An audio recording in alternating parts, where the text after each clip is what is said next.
from the Tiki Bar Online, and today I am back at Burns Tobacconist in Chattanooga, Tennessee, talking with Kaizad Hansotia, Kaiser, from Gurkha Cigars. For a lot of people, Kaizad Hansotia is just this mysterious name on their cigar band. So that people can understand you a little bit better, and the company you founded, tell me about your passion for cigars, and what do you look for in a cigar? My passion, whatever I can smoke, I enjoy. And I don't think there's any bad cigars out there. Really? I think, you take it, it's just like saying bad alcohol. Even the worst alcohol is great alcohol.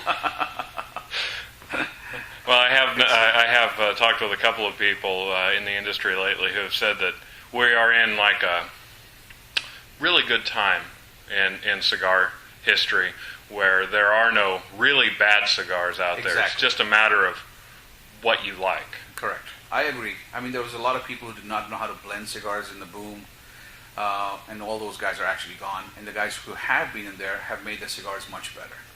So there's a lot of good cigars outside. There are a lot of companies that make fantastic cigars. There's a few companies that are doing a wonderful job. And it's great because it just puts pressure on everyone to make a better cigar every single year.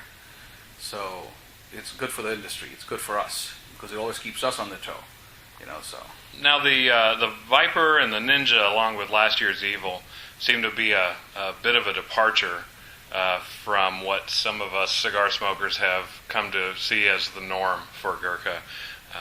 Especially for the brick and mortar cigars, they're less expensive. The boxes are not so ornate, and they're more full-bodied. At least the Ninja and the Evil, anyway. Tell me how you came to the decision to do those. Actually, my staff, all my managers, my sales managers came and sat down with me. They said, Kaiser, listen, your favorite profile is extremely exotic. It's between mild to medium and super heavy on certain ones, but we want a very strong, full-bodied, Cubanesque kind of a cigar. Do you mind if we blend it? And I said, what? And he goes, please, let us all get there and let us do this blending. And I said, interesting concept. This is the first cigar. These are the first group of cigars that I'm not involved with in blending the cigars. And I said, okay, we'll try it out. Let's see how it works. And it went fantastic. My guys did a wonderful job.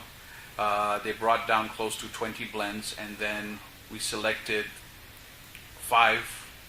And from the 5, we sat down again, we did a blind tasting, and we chose the blends that we have at the current time. And I mean, it was a wonderful experiment, and they're out in the field. They know what the stores want. They know what the customers want.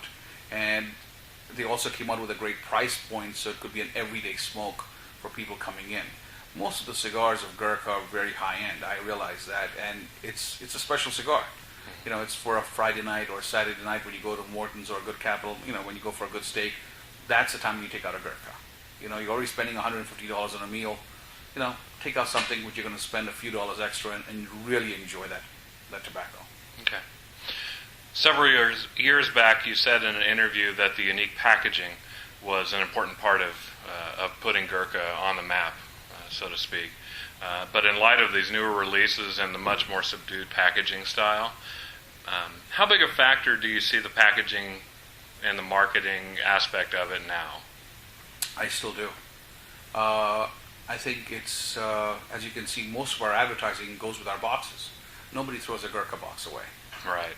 Everybody keeps a Gurkha box, and the reason why we design it that way is when a person buys our product, it's an experience. He'll keep it in his home. He will use that box for his cufflinks. He'll give it to his wife for jewelry. And every time he opens that box, he goes, that box of cigars were great. And you have no idea how many customers come to us and tell us, I still have all your boxes, and I use it for every single thing. So my whole house is filled with Gurkha boxes. I've never thrown one of them away. And that was a point, coming out for that exorbitant packaging. But not only that, basically, when I came in this business 20 years ago, all the packaging was absolute shit. And it really was. It was just that same mundane crap. Those paper boxes. And anytime you talk to these people, the cigar manufacturers, they're like, well, this is what my grandfather did. This is what my great-grandfather did. And this is the way I want to do it, and I'm not going to. And I say, you know what? That's what was good, not having a pedigree in this industry. So you can say, I don't need to do this shit. I want to do something better. I want to do something much nicer. Why is it that a cigar has to be inside a humidor? When we came out with our first cigar, which was a Grand Reserve, infused with the cognac, it comes in a glass tube with a beautiful wooden base. And in 1989, that cigar sold for $14. People thought we were cuckoos. They thought we were nuts, when the most expensive cigar in those days was $6.95, $7.95. And they thought we'd never survive. Actually, that was one of their best-selling cigars, and it is to this day. So everything that we've done, it created a uniqueness.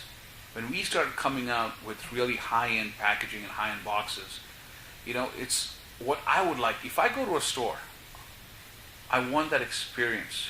I want to buy something of the best quality.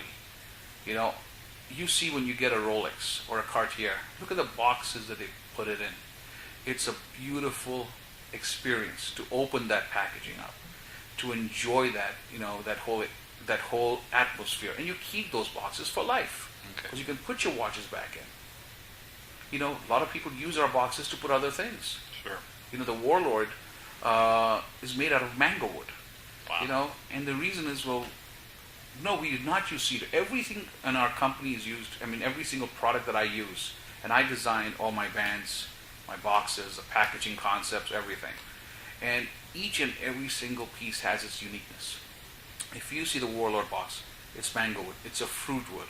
And if you go back in history, most of the furniture was built with fruit woods. Like all the tables were built with cherry woods and mango woods and apple woods. And that's why the wood finish is so beautiful in the old furniture than it is today. Because nowadays nobody cuts down fruit trees.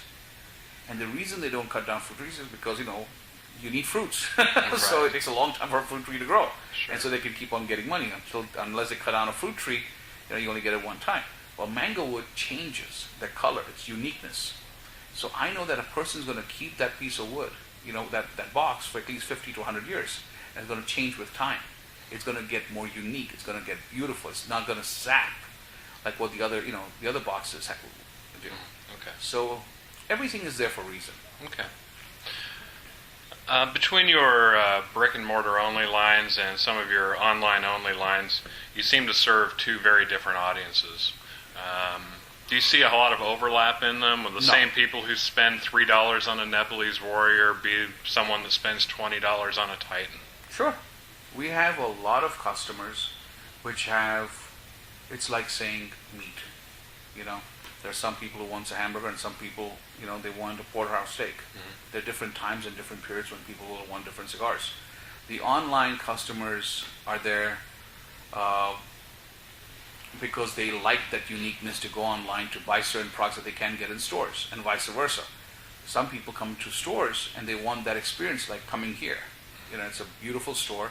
You sit down with friends, you enjoy a smoke, and if you like something, you can buy it in the box. The catalog house customers are completely different. They want to see they want to try out different things. They want to try out different products at all times. They want to get great deals on certain items, which they could never get. And maybe they'll try it and then they'll go buy a box somewhere else. Right. So basically, it's like, a lot of the online cigars that we also do make is unique for their client base compared to what the stores make, what we have for the stores. Okay. Josh told me I should ask you about your other business ventures.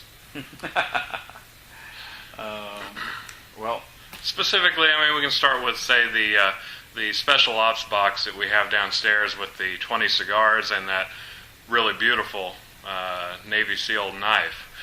You told me that your company makes those. We have cigars for the Navy SEALs. We basically support our armed forces completely.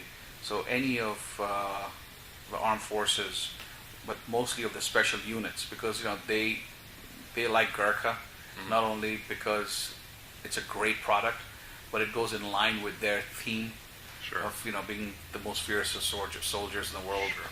And it's like the original special forces. The original special forces basically were the Gurkha warriors, which started off in India and England. But so most of my friends who are on deployment, I wanted to make something very special for them. And basically it's a box that looks like a pelican case, and you can get 20 cigars, but if you take the sponge out, you can keep about 100 cigars inside. It's got a humidifier, and we made some very special cigars for them. And there was also a knife, which is very useful for their deployment at certain times. It's made out of D2 steel, and the knife was designed by me too. So I also have another company that we design and manufacture tactical gear and all sorts of special operations equipment. Okay. Were those available to the general public, or is that a... Most of it right now is to the military and to the police departments, but there will be, in about 6 months, there will be available to the general public. Oh, very nice. Yeah, Josh also mentioned that maybe I should ask you about your hobbies. I get, like I said, it sounds very much like you're into knives and well, I'm a gear. collector. I collect firearms, I collect knives, I collect watches, pens, just the guy stuff. Sure. So every it's the toys for all guys. What's your favorite firearm in your collection? Impossible to say. Depends on what job I'm going for. Okay. But let's just put it that way. I mean, I love sniper rifles. I collect sniper rifles. Okay. I have a ton of them. So, but I just acquired a really beautiful piece. The whole gun is made out of carbon fiber, and it's made by Christian Arms. And the gun is so accurate. At 300 yards, you can put 4 bullets in the same hole. Nice. So that's one of my most unique, latest toys that I just picked up. I also have I love single malts and hard to find Armagnacs and cognacs. Okay. So that's my other. Okay, very nice. I think for single malts, the one that I like that I can afford is Lafroig. Very nice, very peaty Scotch. But what about you? I like Cardew. I like Macallan, the 18-year-old. Okay, had that. That's nice. Actually, one of my favorite, believe it or not, is Johnny Walker Green Label. And it's a very smooth single malt. Actually, that's the only single malt that Johnny Walker comes out with. Right. And it's a fantastic Scotch. There's also another one that just came out. I'm trying to figure out the name. I just tried it the other day. It was excellent. You would like it because it's got that earthiness to it, and was a very.